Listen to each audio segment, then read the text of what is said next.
Hello and welcome to Max Talks, where today we'll be answering all the biggest questions about CVs and resumes. Today's video is an extra special one because we have a guest all the way from Montreal in Canada, so make sure that you stick around for that. Before then though, if you're new around here, subscribe below for new content every single Sunday, leave a like if you're enjoying, and leave a comment below if you think there's anything else that we've missed or any other questions that you have. Now all that's over with though, let's get on to the video. First of all, just want to welcome Sarah to the channel. How are you doing? Do you want to introduce yourself? Very good. How are you? Very good. Thank you very much. Hello, my name is Sarah. It's so nice to meet you. I'm the owner of CV for You, which is basically a small startup business that I started a few months ago, and it's going really well. There's a lot of happy clients. I basically help people either create their CV or edit and design their current existing CV. And I add key skills that workers are looking for in their specific field. And I create a little profile section for them as well. And this service is within 48 hours. So once you send a request, the CV is going to be ready within 2 days. That's awesome. That's awesome. So I thought, because I've just done a video on CVs and Sarah is a CV expert, I thought we'd bring her in today to answer some important questions about CVs. So to help you guys find it better, there's going to be some timestamps in the description with the questions that I've asked, so you can quickly find the answers that you're looking for. So we're going to start off with some quick fire questions. What is the purpose of a CV? So basically, a CV is a written summary that basically highlights your skills, your qualifications, and your experience to see if you may or may not be eligible for a certain type of job. And it's not your entire life story, but mainly the key points that are relevant to the job that you're applying for. So what goes on to a CV? So basically it's 7 key ingredients, and on my video earlier I referred to it as like a spaghetti bolognese, so again you can kind of check that out up there. But your basic things that you need is contact information, personal profile, your education, your work experience, your hobbies and interests if you desire, and also some references. And I'd also like to add, it's important to add any achievements that you may have had throughout your career, whether it's in school or previous jobs. Definitely, really agree there. And this is a common one. How long should a CV be? So I've received some CVs that were up to 4 pages, and the recruiter is not going to be spending 10 minutes looking at your CV or 15 minutes. It's literally a 40-second glance. So minimize your font, extend your margins, whatever you have to do to keep it to maximum 2 pages is highly recommended.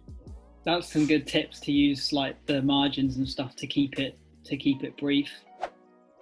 And another question I get a lot is, should I add a photo of myself on my CV? What do you think? I would only include a photo on your CV if you actually really want to. Most of the time you won't have to, unless you're going for a certain career such as a model or something in that industry, then it would probably be relevant. So another common question is, should you include hobbies and interests on your CV? And this is a question that comes up a lot. Now, some people do have it on their CV, whereas other people do not. I personally do not have my hobbies and interests on my CV because I think that my experience, my education, and my volunteer work and my achievements outweigh the hobbies and interests part, which don't really give your CV an extra boost. And I'd also like to add, let's say you're applying to a technological job or something in the software field, business technology management, and you put your interests as AI and machine learning and big data learning. Those are relevant as you're applying to that field. So what shouldn't you include on your CV? Anything that can, well, basically anything that's not absolutely necessary. So anything that could be discriminated against. So you don't need to put, for example, your date of birth on there. You don't need to put your marital status. You don't even need to put your gender or anything like that. You don't need to put how many kids you have, if you're married. Basically keep it to what we said earlier. You don't need to put down your address either, unless the job that you're applying for specifically requests your address. And just to add on to the address point, if you're going to be sending out your CV to, let's say, 20 different jobs, and now all those 20 people that are going to be looking at your CV know exactly which house you live in which city. I personally recommend to my clients, as long as you have a way to work and you could commute there, I don't really think it's relevant for the recruiter to know exactly where your home is. And if you're like me, living with your parents, I don't want just my address going around everywhere. Just putting Laval, Montreal, available to work in this greater Montreal area, that's enough for the employer. Definitely. Manage your data.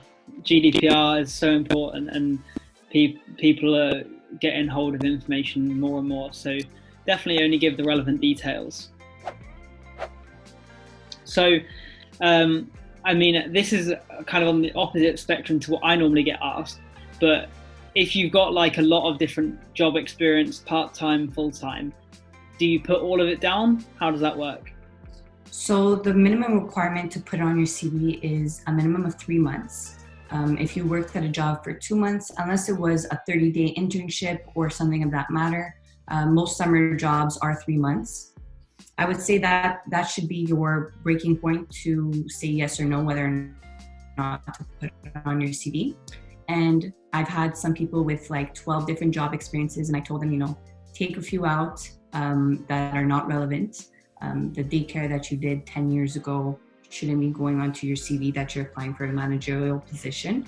So it comes down to personal judgment as well, and to evaluate whether or not that small job experience is going to amplify your CV or not. And it's important to have it in chronological order. Let's say you have 4 job experiences, make sure to have the most recent one. So let's say 2016 to present, you would make sure that one's on top, and the one that you did 5 years ago would be at the bottom.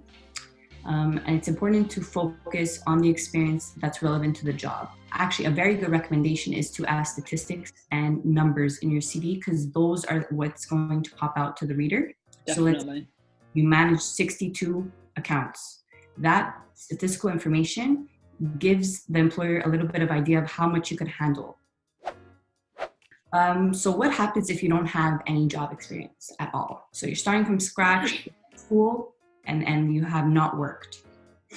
This is like one of the most common questions that I get asked as well in my line of work, is how do you get that initial experience? Because people can't get jobs because they don't have experience. And even nowadays, you need experience to get some experience.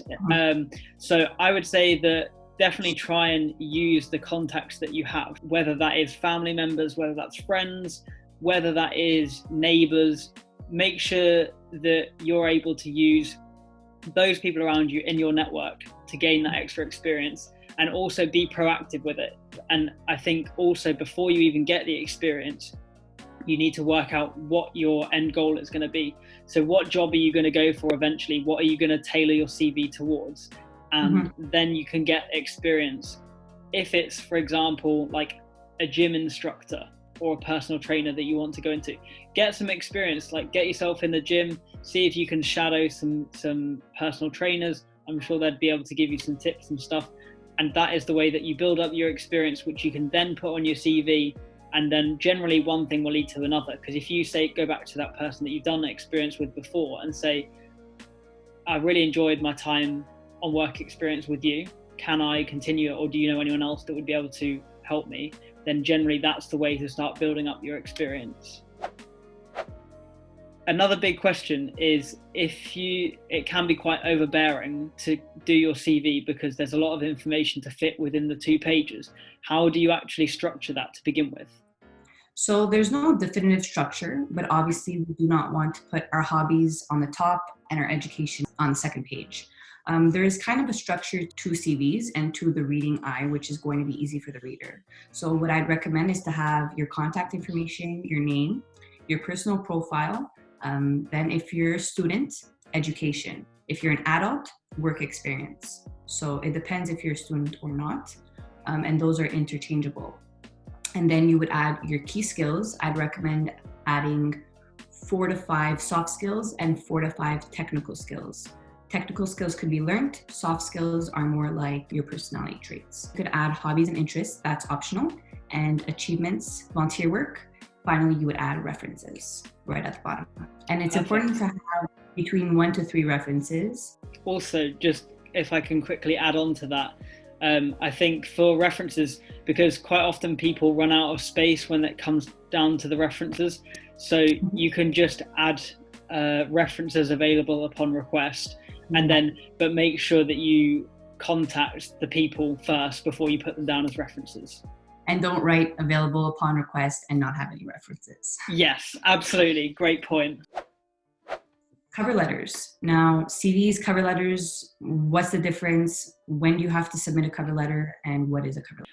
So a cover letter goes beyond the CV. So the CV is basically what your experience is and what your skills are. And then the cover letter goes beyond that to say, these are the skills and experience that I have, and this is how they apply to the job that I'm going for. So generally you will submit a CV alongside a cover letter, but it will be clear on the application whether you just need to submit a CV or whether you need to submit a CV and a cover letter. But either way, it's good practice to have a CV and a cover letter prepared, and that both of them complement each other, so that you've got the same skills mentioned on both, but then the cover letter goes beyond that to give examples. And in a cover letter, it's also very important to write why you want the job, how you heard of the company, why you want to work there, and what makes you different from other applicants, what makes you stand out, why are they going to hire you. So right now it's your time, your 500 words to explain to them why you're a good fit for that specific job position. And a cover letter has to be tailored to each and every company that you apply to. I agree. The cover letter, I would also say that the CV has to be tailored to each employer as well. But the cover letter more so. But also the cover letter should be about a page long. That's what you should be aiming for. It's a one-page document. Yeah. So I think that's the end of the questions. I just want to say a quick thank you to Sarah for being part of the video. Thank you very much. Really appreciate giving your insight. And I just want to remind people as well how they can get in touch with you. What's the best ways? So the best way to get in touch with me is to follow the Instagram account at cvforyou.mtl, and you could send me a direct message. You could also email me straight from there at cvforyou@hotmail.com. So the CVs I create are not normal Word document CVs. These are made on, they're created and designed on Photoshop. So they're fully edited, and this is kind of how they look like in the end. So these are 2 most popular CV templates, but I have over 20 that I've created, 20 different ones. It's something that I really enjoy doing. I've been making CVs for over 4 years for all my friends, and I studied HR. So I kind of put my passion, which is design and marketing, with HR, and this is how it came about. And within the first 60 days, I had over 70 happy clients. Brilliant. And how much do you charge for your services? It's between $50 to $60, depending on if you're a student, if you're an adult. Obviously, I get some, I'm going to call them kids because I'm 22, but like some 16-year-olds that don't have any, any job experience other than school. So I charge them $30 to $40. So this depends on the length, how much editing needs to be done, how much time is going to take me, if you want it done and translated into another language. So that all depends. And I like to talk to the customer before, get to know them, get to know what their goals are, where they want to apply to, just to learn a little more about them so that I could really tailor the CV to exactly what they need. And it's unlimited revisions. So my goal is for you to land the job of your dreams, literally. And I want you to be super happy with the final result of the service. And basically unlimited revisions means that you could ask me to make changes until you're fully satisfied with the final version of your document. Thank you once again to Sarah for coming along. Really appreciate all your tips and guidance and wisdom. Thank you very much for having me. You're welcome. Hey, maybe we'll see you again in the future. Who knows? I hope so. Thank you very much for watching. Hopefully you enjoyed. If you did, leave a like rating, subscribe for more, come back on Sunday for new content, and I'll see you in the next one.